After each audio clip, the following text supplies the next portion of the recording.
Let's talk about reactions of epoxides. And we're going to divide these reactions under two different sets of conditions. One is under acidic conditions, and one is under basic conditions. So as you recall, if you have an ether and you have a situation where you have a tertiary R group and then a primary or secondary R group, when you add HBr to that, you protonate the oxygen, and then there's a leaving group that leaves, and if there is a tertiary side, the leaving group leaves from that side, forming a carbocation, and the halogen then adds to the side that is the tertiary. So it is an SN1 reaction where the alcohol is leaving as a leaving group, and then the nucleophile is attacking the most stable carbocation. So this is SN1. So keep this in mind when we look at reactions of epoxides, because it's very similar.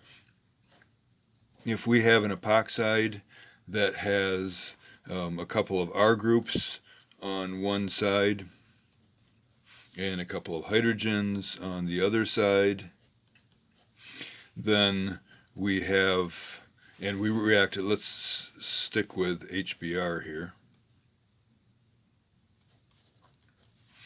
If we react with HBr, we're adding a proton onto the oxygen, just like we did in the mechanism of this one. And then when we look at the various carbons where the bromine can attack, this carbon right here has one other carbon attached to it, and so this is a primary. This carbon right here has 1, 2, 3 other carbons attached to it, so that is a tertiary. So under these conditions then, where you have a tertiary and something other than a tertiary, the tertiary carbocation is the site at which the halogen attaches. And so then the product that is formed is, this gets protonated, this bond leaves as a leaving group, forming a carbocation here, and then that carbocation is attacked by the halogen. And so if we have our R groups here, the halogen has added there, and so this is our CH2. Okay, so this is analogous to the sample, or the example up above here. And then if this was a competition between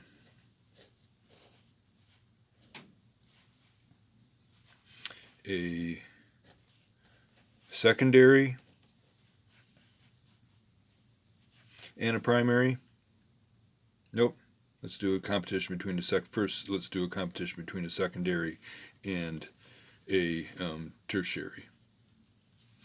So if it's a competition between a secondary and a tertiary, then again the most stable carbocation is of the tertiary, and so this gets protonated, the leaving group leaves, forming that tertiary carbocation, and then that's the position where the halogen will attack. So here the leaving group has left from this side, it's remaining attached to the other side. We have the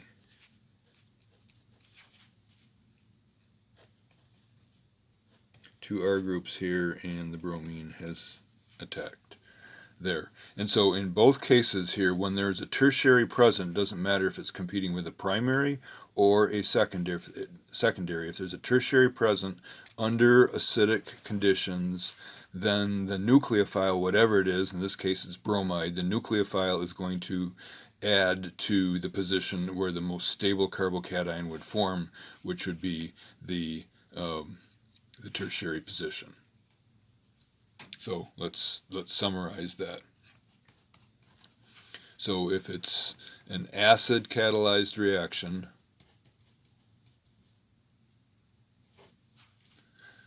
then the nucleophile adds to the tertiary carbon of the epoxide if available.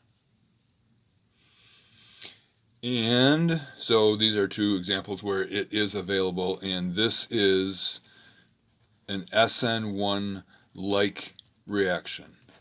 And we'll talk more about that in a minute. So what if there is not a tertiary carbon that's available?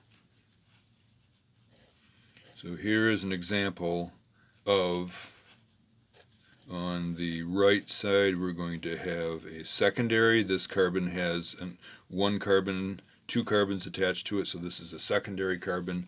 And then on the other side, we'll have this carbon being attached to only one other carbon, and it is primary.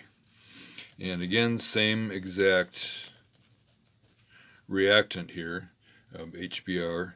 Then, if there is no tertiary, then it behaves as if it is SN2, and it attacks the least hindered site. Remember, in SN2 we have a transition state where 5 things are attached. It's really crowded, and so the bromide would be less crowded if it tried to come in here in an SN2 reaction than over here on that side.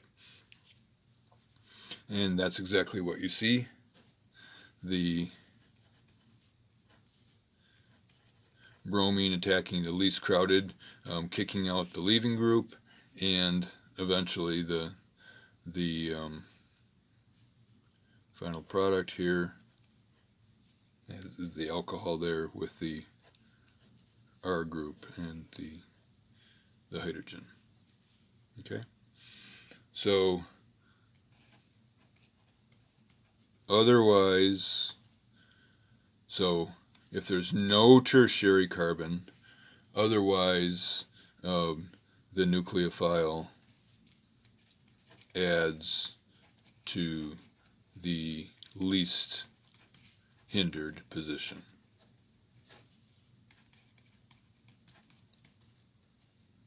And that is SN2-like reaction.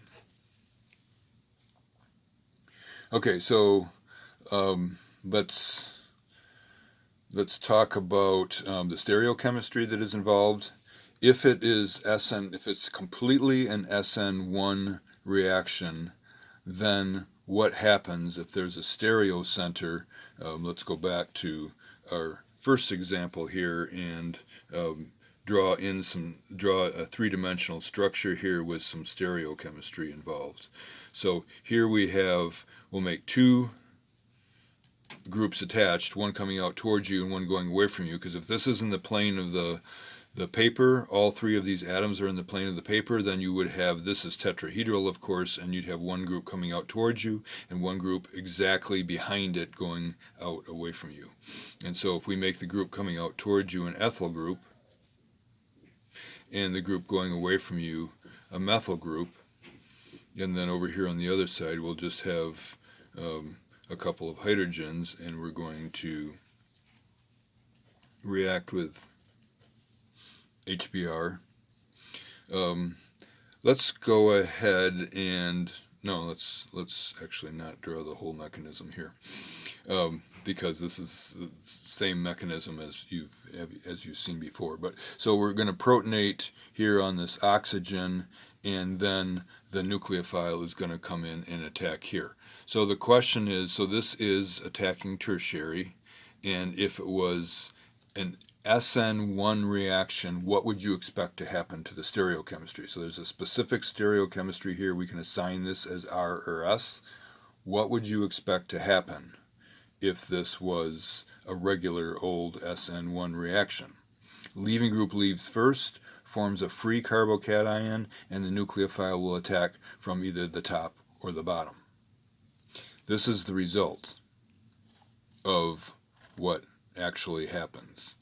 So here is the side that is not attacked, and here is the side that is attacked.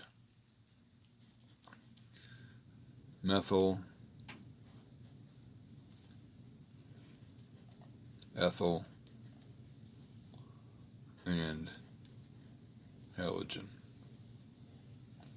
What we actually see is that the nucleophile is attacking the most branched side like SN1, but we have here inversion of configuration.